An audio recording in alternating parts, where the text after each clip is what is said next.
Bonjour à tous, merci d'être fidèles à notre rendez-vous immobilier dans la région sud. On va parler d'évaluation des biens aujourd'hui avec une spécialiste, Corinne Augereau, cofondatrice de l'agence immobilière Lokis. Bonjour. Bonjour. Soyez évidemment la bienvenue. Alors cofondatrice parce que vous travaillez avec votre époux depuis de nombreuses années. Oui. Lui, c'est un grand spécialiste du terrain à bâtir. Oui.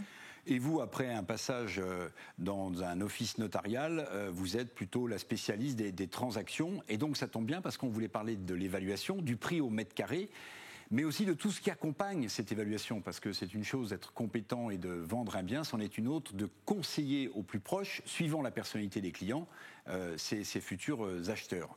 On parlera aussi du rapport des notaires, très important, de leur évaluation du marché en 2020, de leur perspective en 2021.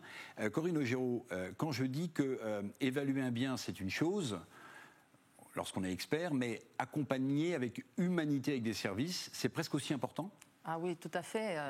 L'acte d'achat, déjà, pour des particuliers, est très important. Finalement, c'est un acte assez rare dans une vie. On ne fait pas ça tous les jours. Donc, il y a une crainte, il y a la peur de mal choisir, la peur aussi de mal vendre. Et donc, on est là aussi pour faire participer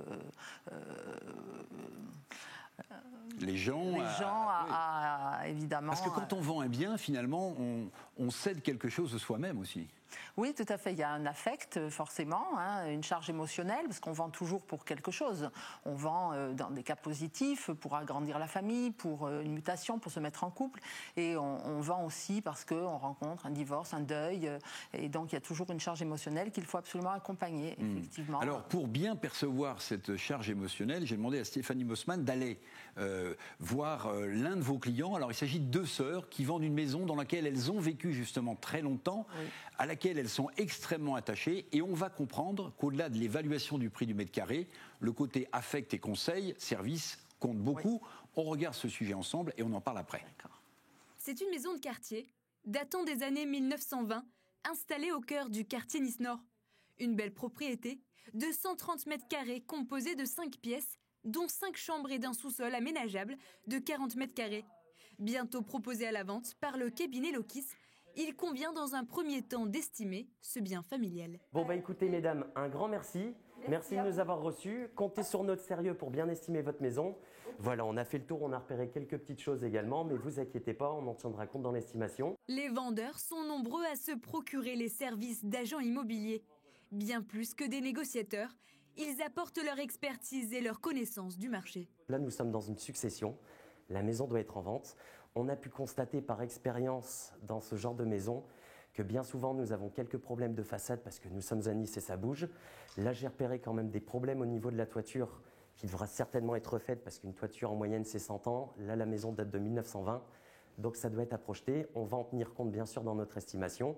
Et bien sûr, nous avons un fichier client conséquent qui nous permet de vendre assez facilement ce style de bien. Et loin de se limiter à la vente, le rôle de l'agent est central, car la relation est fortement personnalisée et la vente demande une grande capacité d'écoute des besoins du client.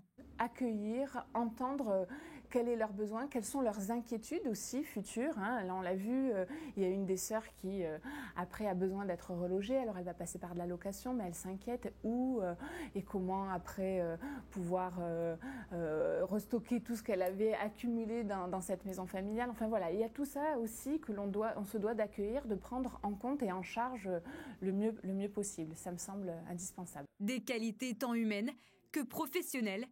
Aujourd'hui, près de 70% des propriétaires passent par une agence immobilière pour céder leur logement.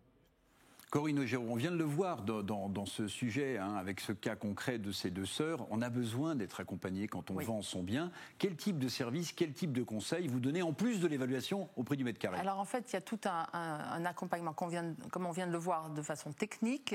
Il y a l'accompagnement juridique aussi, parce que nous, il faut qu'on fasse absolument une évaluation qui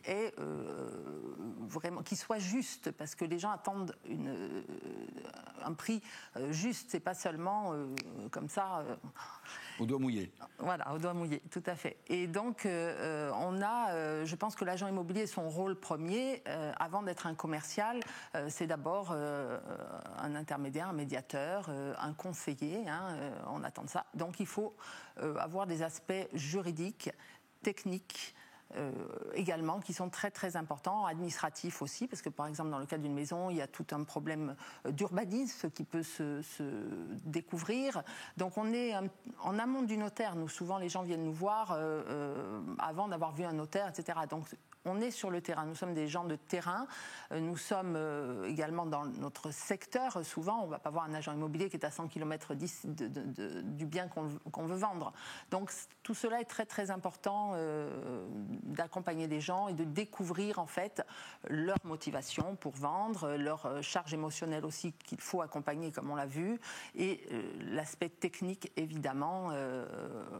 Alors le prix juste, Corinne Géraud, le prix juste, mais aussi cette part d'humanité. On le voit dans cet exemple, l'une des deux sœurs, je crois, a besoin de se reloger, donc elle a besoin de trouver un bien à louer, oui. Et là vous allez l'aider, vous allez la rassurer. Voilà, alors là on doit pouvoir normalement l'accompagner, lui trouver quelque chose, enfin la soutenir, parce que c'est 40 ans de sa vie qu'elle quitte, donc c'est très très important d'être là, de comprendre et d'accompagner tout au long de cette transaction future. Est-ce qu'il y a des services qu'on vous a demandé qui sortaient un peu de l'ordinaire?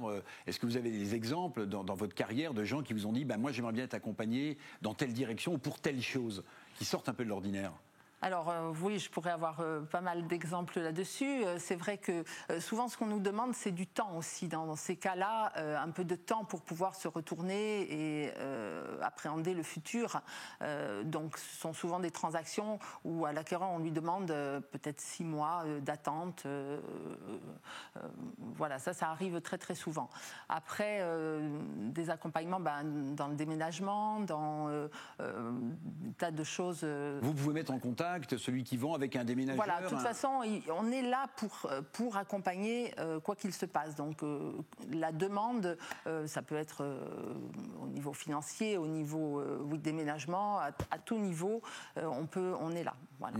Alors j'aimerais qu'on joigne maintenant, si vous voulez bien, Ludovic Lérima, qui est le journaliste de Mieux Vivre Votre Argent, magazine évidemment patrimonial, parce que Ludovic s'est tenu la semaine dernière le congrès annuel des notaires, que tout le monde dissèque forcément quand on est dans ce secteur immobilier, Corinne Géraud.